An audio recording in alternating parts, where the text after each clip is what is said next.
Across the world, the same scene appears again and again. A woman has just given birth. The baby is small, fragile, and new to the world. The house becomes quieter at night, but the fear becomes louder. In one culture, the danger is a spirit, in another, a demon. Somewhere else, it is the evil eye, a curse, a jealous force, or something that waits near the edge of sleep. The names change, but the scene does not. A new mother, a newborn baby, a dark room, and a warning that neither of them should be left alone. This video is not about proving monsters. It is about asking why so many cultures placed fear around the same moment in human life. The warning was global. In Turkish and Anatolian folklore, the fear had names like Alkarısı, basması, and Albasti, connected to the vulnerable Lohusa period after birth. In ancient Mesopotamia, Lamashtu was feared as a dangerous female being associated with pregnancy, unborn children, and infants. In Jewish folklore, Lilith became part of protective traditions around mothers and babies, with amulets placed near beds or cradles.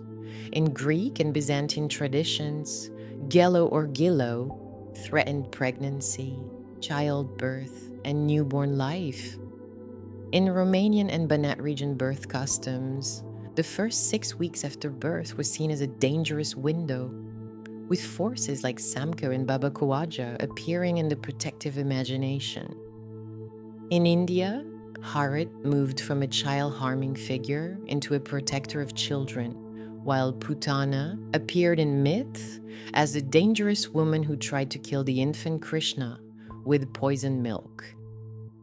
In Latin American cultures, La Cuarentena preserved the idea of a protected postpartum period, while Mal de Ojo warned that babies could be harmed by the wrong gaze. Different names, same alarm. Here is where the old number becomes interesting. Not every culture used the exact number 40. Some did, some used 6 weeks.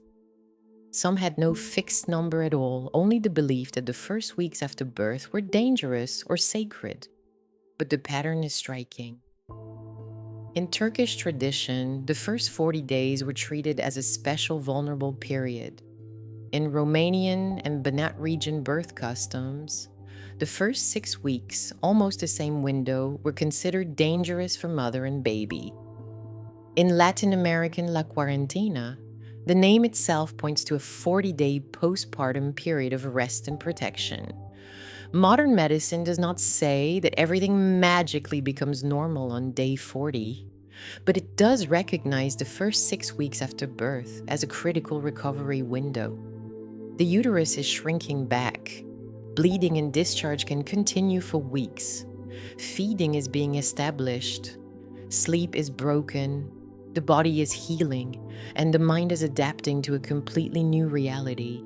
We cannot say ancient people calculated this with medical precision, but they watched mothers, babies, bodies, and households for generations. The number was not random. So why build fear around a new mother? At first, it sounds cruel, but in many communities, fear did something practical. It organized care. If people believed the mother was vulnerable, they stayed close. If they believed the baby could be harmed, someone watched the cradle. If they believed the night was dangerous, a lamp stayed on. If the mother was not supposed to be alone, family members, neighbors, and older women entered the room. They brought food. They limited movement. They guarded rest. They turned one woman's recovery into a responsibility shared by the household.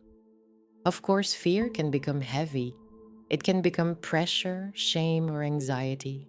But at its best, the old warning carried a practical message. Do not let the new mother disappear into silence. The superstition became a care protocol. The belief that a new mother should never be left alone was not just superstition.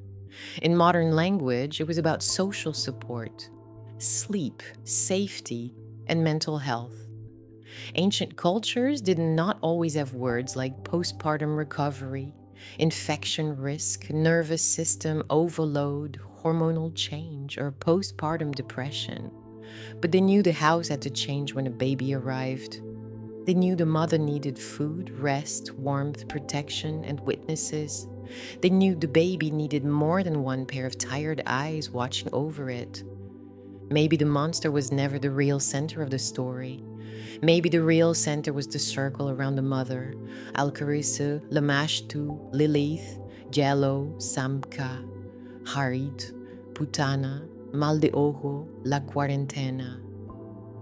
Behind all these names is one ancient instruction: do not leave her alone. New mothers do not need monsters. They need people who stay. That is practical alchemy. Protect your light. Stay awake.